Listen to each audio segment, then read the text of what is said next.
सारे previous year questions के भी लिंक आपके पास एक ही फाइल में है। अगर आपने ये मास्टर पीडीएफ फाइल डाउनलोड नहीं किया है तो अभी डाउनलोड करें, नीचे डिस्क्रिप्शन बॉक्स में इसका लिंक दिया हुआ है। सो हेलो बच्चों, वेलकम बैक। और यहाँ पे हम लोग डिस्कस करने वाले हैं जेईई मेन 2021 अगस्त अटेम्प्ट के वर्क एनर्जी पावर के सारे क्वेश्चंस को। ठीक है, अगर आपको इसके कॉन्सेप्ट को रिवाइज करना है बहुत कम समय में तो ये उसका लिंक रहा, ये लिंक आपको नीचे डिस्क्रिप्शन बॉक्स में भी मिल जाएगा। चलिए हम लोग इसको शुरू करते हैं। ये अपना फर्स्ट क्वेश्चन है और सवाल में हमसे कहता है uniform chain of length 3 metre and mass 3 kg overhangs a smooth table with 2 meter laying on the table. If K is the kinetic energy of the chain in joule as it completely slips off the table, then the value of K is what? तो ये आपके पास situation है, ये आपको chain है, 2 metre chain जो है वो टेबल के सरफेस के ऊपर रखा हुआ है और 1 मीटर हैंग कर रहा है। फिर ये आपको स्लिप करना शुरू करता है और फाइनली सिचुएशन कुछ ऐसा हो जाता है। इस समय यानी कि जब ये जस्ट स्लिप ऑफ कर गया है तो अभी इसका टोटल काइनेटिक एनर्जी कितना है हमसे पूछा जा रहा है। तो ये सवाल बेसिकली आपको हो गया है एनर्जी कंजर्वेशन का। जो भी इसका काइनेटिक एनर्जी है that is due to the loss in the gravitational energy, loss in the gravitational potential energy. So हम यहाँ पे कह सकते हैं the question which is being asked के value that is nothing but you loss, whatever is the loss in gravitational potential energy। लॉस का मतलब है कि इनिशियल ज़्यादा रहा होगा, फाइनल आपको कम रहा होगा। ठीक है, अब यू इनिशियल और यू फाइनल को निकालने के लिए बेस्ट ये रहेगा कि आप इसे अपना रेफरेंस लाइन ले लें। आप इसे अपना रेफरेंस लाइन ले लें, यानी कि रेफरेंस लाइन पे हमने यू की वैल्यू को 0 मान लिया है। ठीक है, यहाँ पे u की वैल्यू को 0 मान लिया है। तो शुरुआत में जो चेन का लेंथ आपको सिर्फ हैंग कर रहा है उसी का ही u की वैल्यू आप लिखोगे, क्योंकि जो टेबल के सरफेस पे है उसका u वैल्यू तो ऑलरेडी 0 है। बढ़िया है। अब जो हैंग कर रहा है सिर्फ उसका सेंटर ऑफ मास कहाँ पे होगा, तो हाफ ऑफ द लेंथ पे। ये आपको 1 मीटर का चेन था तो ये आपको हो गया है हाफ मीटर, और अगर हम बाद की बात करें तो ये आपको हो जाएगा 3/2 मीटर्स, 3/2 मीटर्स, राइट। अच्छा, जो पोर्शन सिर्फ हैंग कर रहा है उसका मास कितना होगा? 3 मीटर चेन का मास 3 kgs है तो 1 मीटर लेंथ का मास आपको हो जाएगा सिंपली 1 kg, और यहाँ पे तो टोटल आप 3 kgs ही लोगे, simple, right. So what is your u initial? ये आपको कितना हो जाएगा? -mgh लिखोगे, क्योंकि ये रेफरेंस लाइन था, रेफरेंस लाइन से नीचे है आपको इसका सेंटर ऑफ मास, तो नेगेटिव ग्रेविटेशनल एनर्जी लिखाएगा। So -mgh, m is your mass, gravity तो g हो जाएगा 10 and height is your half, minus again -mgh, mass आपको यहाँ पे 3 है, ग्रेविटी आपको 10 है और हाइट आपको इस समय 3/2 है। हमें इस चीज़ को सिंपली सॉल्व करना है। ये आपको हो जाएगा -5 माइनस ये आपको हो गया plus, this is your how much, ये आपको हो जाएगा 5 9 is your 45। So this is nothing but your 40 joules. So 40 joules is the loss in gravitational energy, वही कन्वर्ट हो जाएगा आपको काइनेटिक एनर्जी में। सो इस सवाल का जो सही उत्तर है, सही जवाब है दैट इज योर 40। ठीक है, चलिए let's move to the next question, question number 2। सवाल में हमसे कहता है 2 persons A and B perform same amount of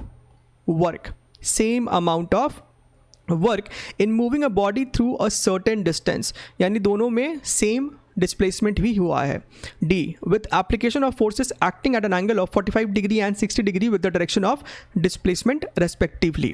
ठीक है, तो जहाँ तक आप सभी को पता होगा कि वर्क डन जो होता है that is nothing but your Fs cos theta. अब इस सिचुएशन में हमें दोनों के लिए वर्क सेम दे रहा है, दोनों के लिए डिस्प्लेसमेंट भी सेम दे रहा है, यानी कि हम कह सकते हैं कि the product F cos theta is nothing but your constant. ठीक है, यानी कि हम यहाँ पे कह सकते हैं कि F1 cos theta 1 should be equal to your F2 cos theta 2। हमसे पूछा क्या गया है? The ratio of force applied by person A to the force applied by person B is 1/√x। तो यहाँ पे 1 जो है वो A के लिए है, 2 जो है वो B के लिए है। तो हम यहाँ पे कह सकते हैं कि F1/F2 जो होगा that is nothing but your cos theta 2/cos theta 1। Now cos theta 2 is cos 60 degrees, cos 60 degrees, this is your cos 45 degrees, cos 60 is 1/2, cos 45 is 1/√2, तो ये आपको आ रहा है 1/√2। सो x की वैल्यू हो जाएगी आपको 2, अगर इसके साथ कंपेयर करेंगे तो ये आंसर मेरा 2 हो गया है। ठीक है, okay, so fairly easy question. This is your third question. सवाल में हमसे बोलता है body of mass m dropped from a height h reaches the ground with a speed 0.8 under root GH। The value of work done by the air friction is what. ठीक है, तो यहाँ तो बेसिकली सिंपली मुझे दिखाई भी दे रहा है कि अगर आप किसी ऑब्जेक्ट को h हाइट से ड्रॉप करते हो तो बॉटम पे आने के बाद उसका वेलोसिटी अंडर रूट 2GH होना चाहिए था, विच इज़ 1.4 GH। रूट 2 का मतलब 1.414 होता है एंड क्लियरली दिस इज 0.8 यानी कि कम है, यानी कि एनर्जी का लॉस हुआ है। तो वो लॉस क्यों हुआ होगा? Due to friction. हमसे वही पूछा जा रहा है, the value of work done by air friction is what. अब जिस तरीके का ऑप्शन है ना उसी से समझ में आता है कि ऑप्शन नंबर 1 सही होना चाहिए, क्योंकि वर्क डन बाई फ्रिक्शन यहाँ पे नेगेटिव होगा, but still we are going to solve it properly. तो ये अपने पास सिचुएशन है, ये पार्टिकल आपको h हाइट नीचे फॉल करने वाला है। आप यहाँ चाहो तो वर्क एनर्जी थ्योरम भी लगा सकते हो, that is work done by friction plus work done by gravity is equal to change in kinetic energy. ठीक है, ना what is work done by friction वही हमसे पूछा गया है। What is work done by gravity? पूरे जर्नी के दौरान ग्रेविटी आपको नीचे की तरफ ही लग रहा है, दैट इज योर mg, और डिस्प्लेसमेंट भी नीचे है, तो आप यहाँ पे चुपचाप लिख दोगे force into displacement is equal to change in kinetic energy. शुरुआत में एनर्जी 0 है, बाद में आपके पास कुछ एनर्जी हो जाएगा, that is your half mv², और ये आपका v है, तो 0.8 का स्क्वायर करोगे तो ये आपको हो जाएगा 0.64 and this is your GH। तो यहाँ से आपको वर्क डन बाई फ्रिक्शन आ जाएगा, this is your 0.32 mgh minus mgh, which is nothing but your minus 0.68 mgh, and this is your option number 1। तो इस तरीके से भी आप इसको सॉल्व कर सकते थे। ठीक है, चलिए let's move to the next question. Question number 4। An engine is attached to a wagon through a shock absorber of length 1.5 meter. The system with a total mass of 40,000 kg is moving with a speed of 72 km per hour. When the brakes are applied to bring it to rest, in the process of the system being brought to rest, the spring of the shock absorber gets compressed by 1 meter.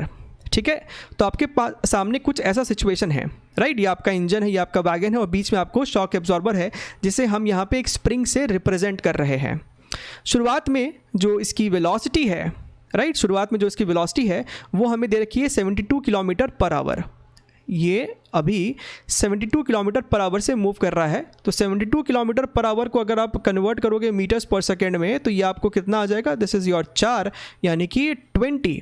तो इसकी जो initial velocity है वो 20 metres पर second है। ठीक है, और अभी जो लेंथ है इसका वो आपको है 1.5 metres. Let me highlight it over here. अभी 1.5 मीटर लेंथ है। Total mass of the system is 40,000 kgs।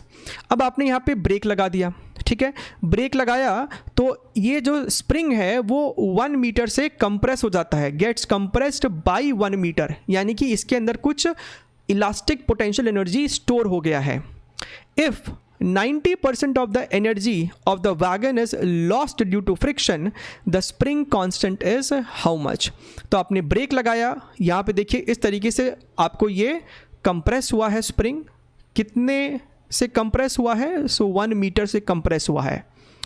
हमें ये भी बोला जा रहा है कि फ्रिक्शन के कारण आपने जब ब्रेक लगाया तो कुछ स्किडिंग हुआ होगा या फिर कुछ इंटरनल फ्रिक्शनल लॉस हुआ होगा, whatever. So 90% of the energy of the wagon is lost due to friction. 90% energy शुरुआत में सिस्टम के पास कुछ काइनेटिक एनर्जी है हाफ mv², उसका 90% लॉस हो गया ड्यू टू फ्रिक्शन, यानी सिर्फ 10% एनर्जी कन्वर्ट हो पाया होगा स्प्रिंग पोटेंशियल एनर्जी में। समझ में आ रहा है? सिर्फ 10% ऑफ एनर्जी कन्वर्ट हुआ है इलास्टिक या फिर स्प्रिंग एनर्जी में। ये सिंपल सा इक्वेशन आपको यहाँ पे लिखना था।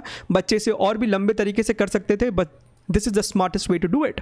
Now what is 10% of ke, यानी कि 0.1 multiplied by this is your half mv² is equal to half kx²। अगर आप यहाँ पे ध्यान से देखें तो आपका ये हाफ और हाफ तो कैंसिल हो जाएगा। हमसे पूछा गया है स्प्रिंग कांस्टेंट यानी k की वैल्यू। सो k आपको कितना हो गया? 0.1 m v square divided by x square. This is your 0.1। मास है आपको 40,000। वेलोसिटी स्क्वायर, वेलोसिटी आपको 20 है, उसका भी स्क्वायर करोगे तो 400 whole divided by x square. एक्स की वैल्यू 1 मीटर है, तो ये सिंपली आपको 1 स्क्वायर हो गया। अगर आप यहाँ पे ध्यान से देखिए तो 0.1 और एक 0 आप यहाँ से हटा सकते हो, तो ये आपको हो जाएगा 4416 मल्टीप्लाइड बाई 4 और एक 5 यानी 10⁵ न्यूटन पर मीटर। तो हमें यहाँ पे 10⁵ दिया है, कंपेयर किया तो मालूम पड़ा कि यहाँ पे आपको 16 आना चाहिए and that is the correct answer. ठीक है, चलिए आई होप आपको ये सॉल्यूशन भी समझ में आया है and that was the last question of this session. And if you are liking the solutions and the discussion then do hit that bell icon, subscribe to the channel, और भी बहुत सारे वीडियोज़ आने वाले हैं। तब तक के लिए take care and bye bye.